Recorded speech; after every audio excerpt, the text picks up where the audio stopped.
श्री परमहंस देवाय नमः।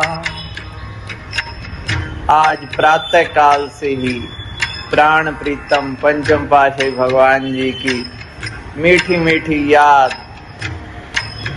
हर त्योहार पर बाई जी बेनती करती कि गुरुमुख को सत्संगों के लिए आज्ञा दी जाए। भगवान जी का वात्सल्य प्रेम दूर भेजना ही नहीं चाहते थे।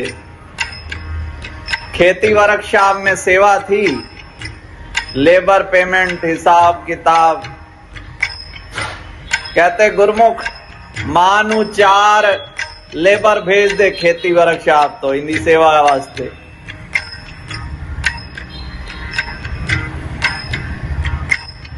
फिर फरमाया तेरे को दुनियादारी की तो कोई समझ है नहीं। भाई जी ने जब कहा कि सत्संग लेबर कैसे करेगी, भजन सत्संग, तो भगवान जी हंसने लगे। हाँ, भजन सत्संग तो आते हैं इसको, पर दुनियादारी की बिल्कुल समझ नहीं है, व्यवहारिक ज्ञान नहीं है। दुनियादारी से कैसे बचेगा, दुनिया वालों से कैसे बचेगा। मैं बेनती की भगवान जी मैं तो बचा ही नहीं। भगवान जी ने आजाद स्वामी बना दिया है, अब मैं को क्या बचाना और किसकी चिंता करनी। जब मैं था तब हरि नहीं, अब हरि हैं मैं नाही।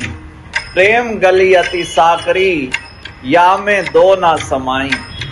भगवान जी अब तो आप ही हैं बस, क्योंकि आजाद भी आप ही हैं और स्वामी भी आप ही हैं।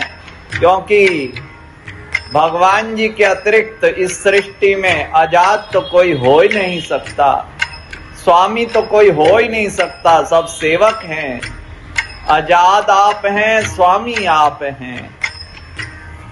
भगवान जी मुस्कुराने लगे, फरमाया ठीक है इन्हें ले जा, पर रिश्तेदारों के घर में नहीं जाएगा, बाजार में नहीं जाएगा।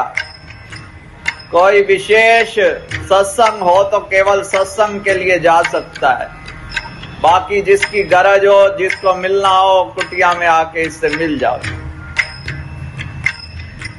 फिर भगवान जी ने कुछ समय बाद जब आज्ञा दी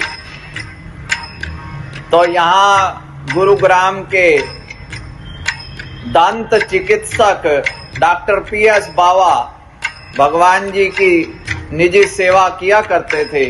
भगवान जी की सेवा में पहुंचे तो भगवान जी ने फरमाया, पूछताछ की गुरुमुख के बारे।